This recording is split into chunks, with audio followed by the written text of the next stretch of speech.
good morning.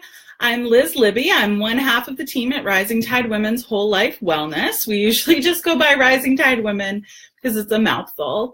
But I'm here this morning. I'm only half of the team. My other half is Lindsay, who just joined. Hi, Lindsay.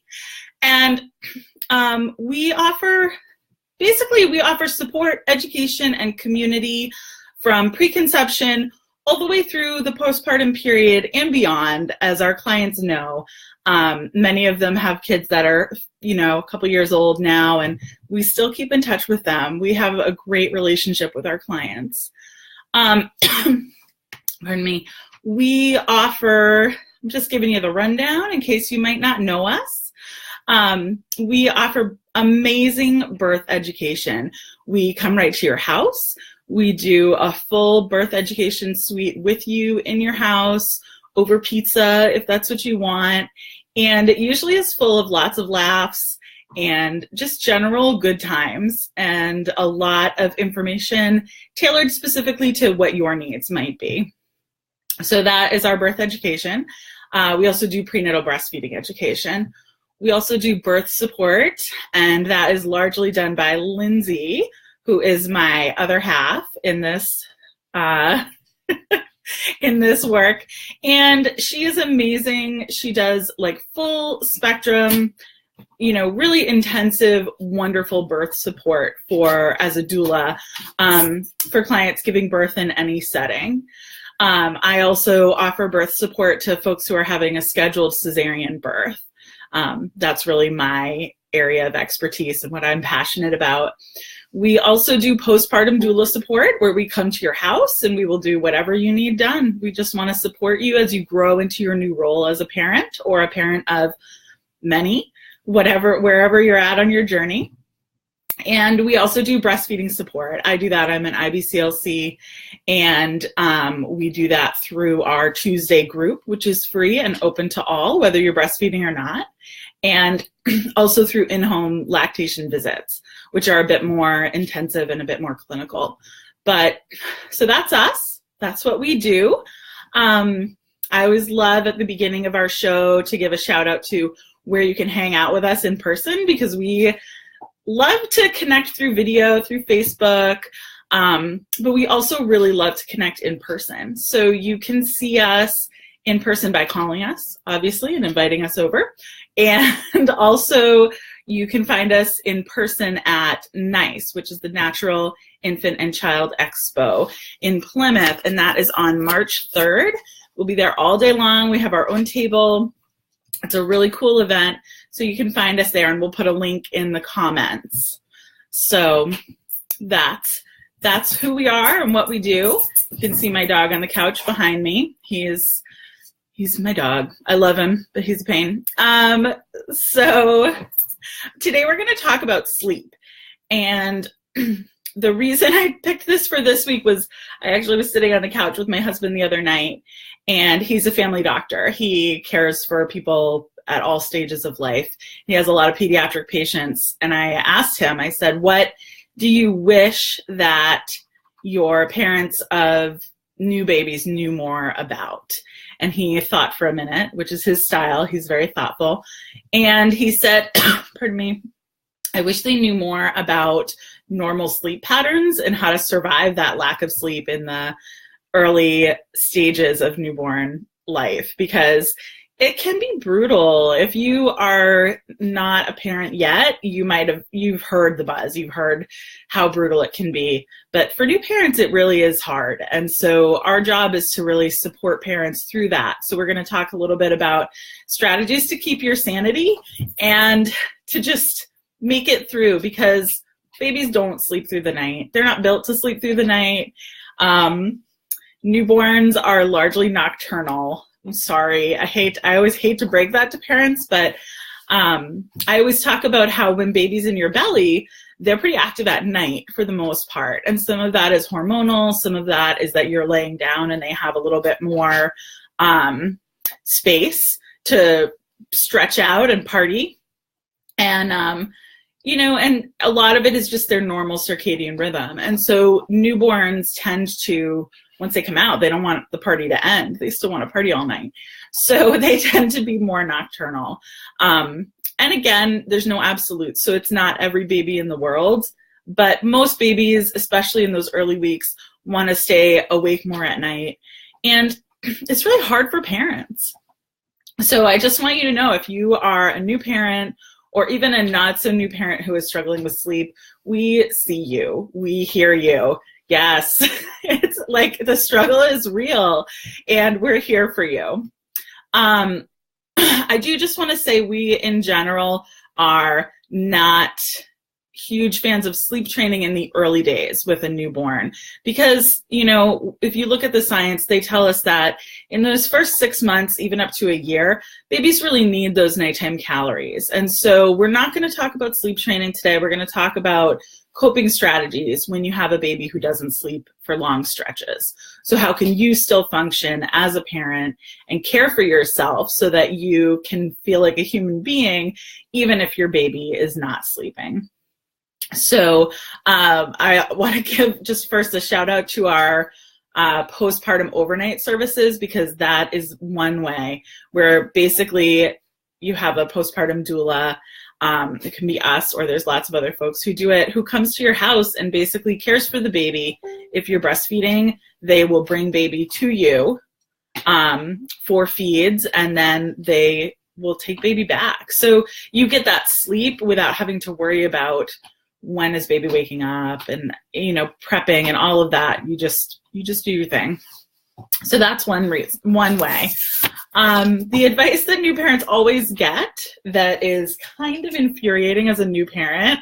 I know you all that are watching, you know exactly what I'm about to say. People always are like, oh, just sleep when the baby sleeps, right? Which is like great if you only have one kid. Also great if you don't have other human needs like showering or eating food or, you know, generally existing outside of parenting your baby. So I'm not a big fan of that sleep when the baby sleeps advice. You know, if you can make it work, if that works for you, I think that's amazing. Like, that is in the best of all possible worlds. Yes, we would be sleeping when the baby sleeps. But the reality is much more messy for most of us. So, you know, I want to talk about outside of that sleep when the baby sleeps, how do we survive? So, and the first piece of advice is really to lower your expectations. And this is probably not the advice that you might want to hear, but lower your expectations of what is possible in a day when you are caring for a newborn and when you're so sleep deprived. The reality is that I think as women in particular, we get really used to being what I call hyper competent. Like, we get stuff done in a day and we are knocking off our to-do list like a boss. And it's amazing. Like, it's incredible that we are able to do that. But once you have a newborn, it's like all of that grinds to a halt. And it can be really jarring to suddenly you're doing tasks you're doing all day, but you don't feel like you're accumulating. You don't feel like your to-do list is getting done. And so, you know, we have to sort of change our whole perception of what it means to get things done in a day.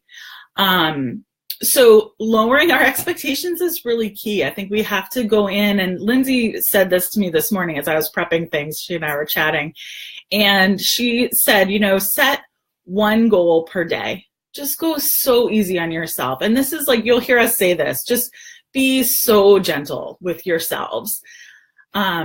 Because this work is hard, and it's not hard because you're doing it wrong. It's hard because it's just hard.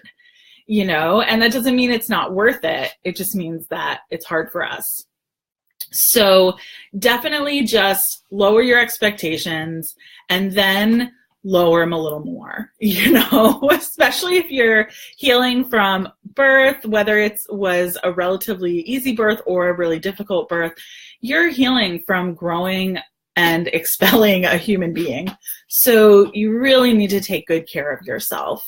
And that really needs to come first, because if baby doesn't have a healthy parent, then it's really hard to have a healthy baby. So really just be so gentle with yourself.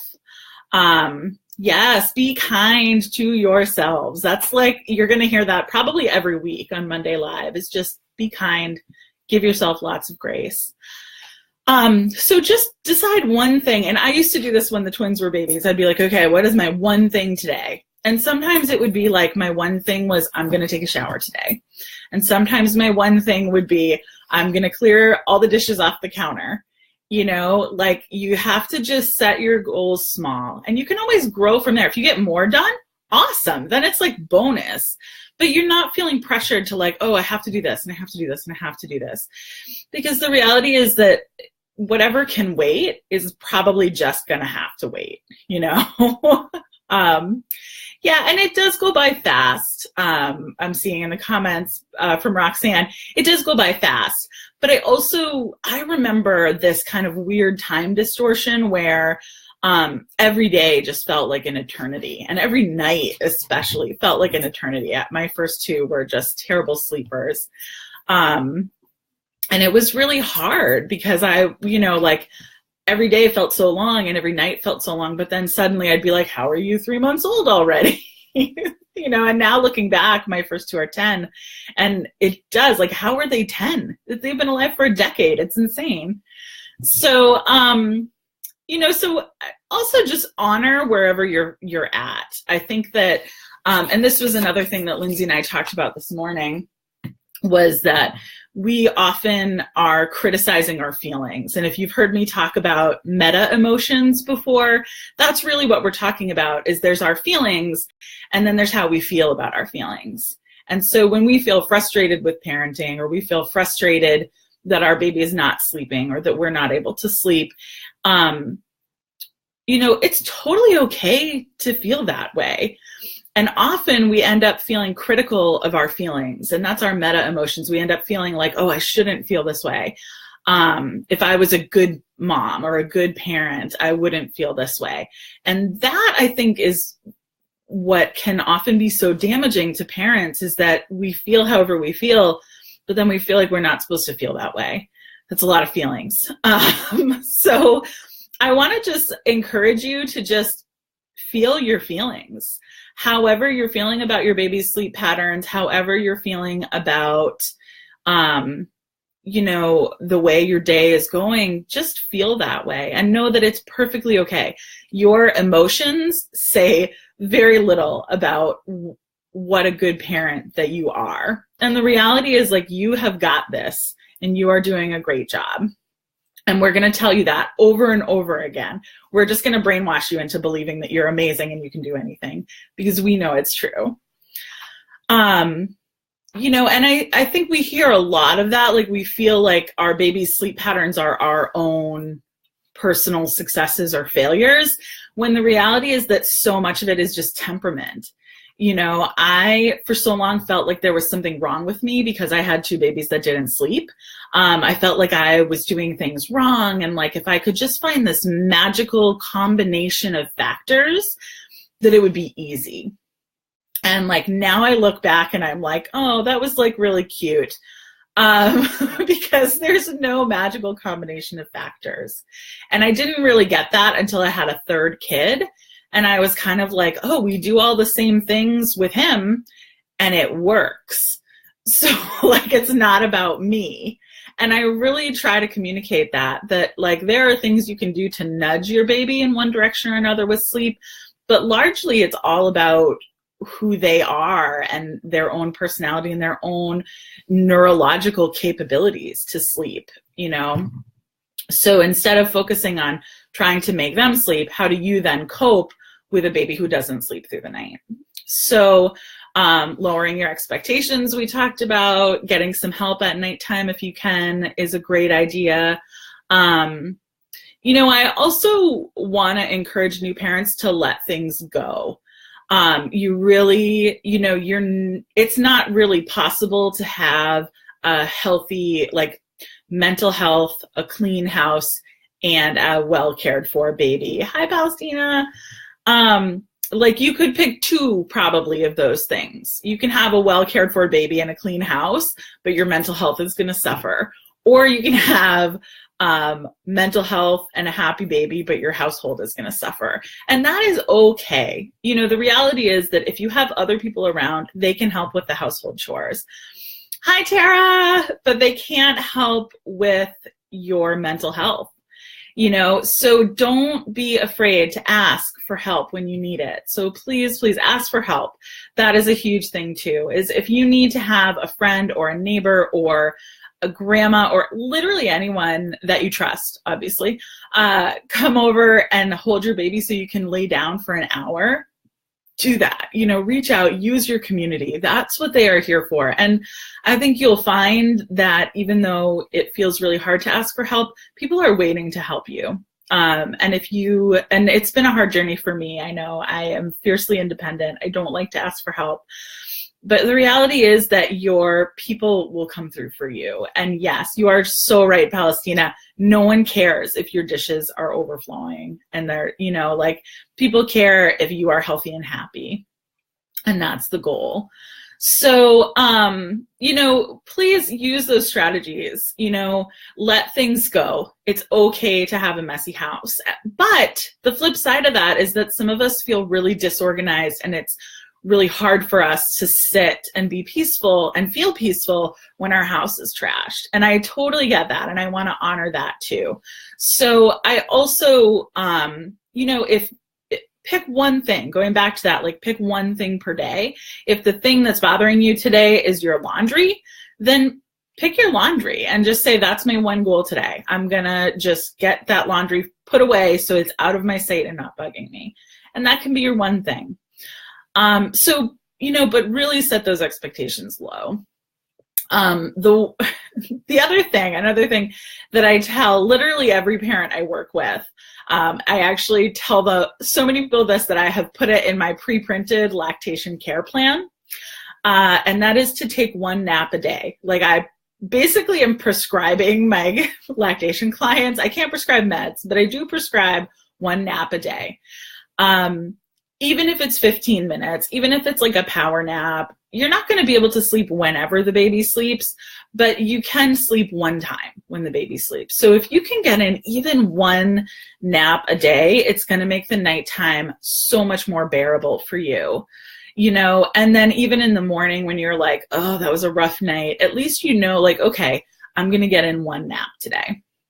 So make that a priority. And I think that was some of the best advice I ever got as a new parent with sleep, was to prioritize sleep, which is like, it sounds so simple, but it literally is, it's so important. It's so, you know, it's so key, because when you are sleep deprived, everything else gets more difficult.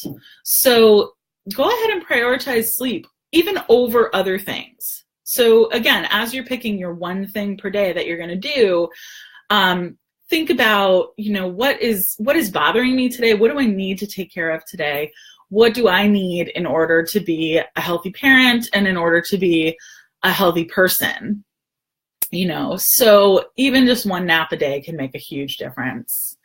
And that's really, you know, like I said, prioritize what's important to you. And if that means 2 naps today instead of getting some work done, that's fine. And if that means, you know, getting the dishes cleared away so they're not bugging you, that's fine too. You have to do what works for you. And I think that's where, you know, kind of general baby advice really drives Lindsay and me nuts, because it's very one size fits all. It's very much like, oh, you have to sleep when the baby sleeps. Never mind when you're supposed to like eat and things, you know, but like, or you have to do this to make your baby sleep. But babies don't really work that way. And I think parents know this. So it's really frustrating to be told you have to do this way. And more realistically, you're being told you have to do this way by 15 different people, and it's 15 different ways, and they're all in conflict with each other. So really listen to your own parenting instincts. We tell people this all the time. You have good instincts. Listen to them. You know, if your parenting instinct is saying like, my baby needs me, go to your baby. That's fine. If your parenting instinct is saying, I want to go to my baby, but I also just need 5 minutes where no one is touching you. That's okay too. Like, you have to take care of yourself. So please just be so gentle with yourself, and don't be afraid to prioritize sleep, even over visitors. Sometimes it's really difficult for new parents, especially because people want to come over and see the babies, or baby. A lot of people just have one. People want to come over and see the baby, and we feel like we have to entertain them. So don't be shy about setting your boundaries and limiting visitors, or limiting visitors to who's going to be helpful. If somebody wants to come over and see the baby, but they just want to sit on the couch and coo over the baby, and you're going to feel like you need to entertain them, it is okay to say, can you come another time? It's also okay to have them come over and say, hey, I love that you're having a good time with the baby, but I could really use a hand with the dishes. Don't be shy about that. If people are in your home, you're giving them love. You're giving them a chance to see your beautiful baby that they're so excited about, a chance to see you. I think often new birth parents feel a little bit left out in the immediate postpartum because it's all about the baby. And it's okay to set boundaries and protect yourself. And it's also okay to say, hey, you're having a great time with the baby.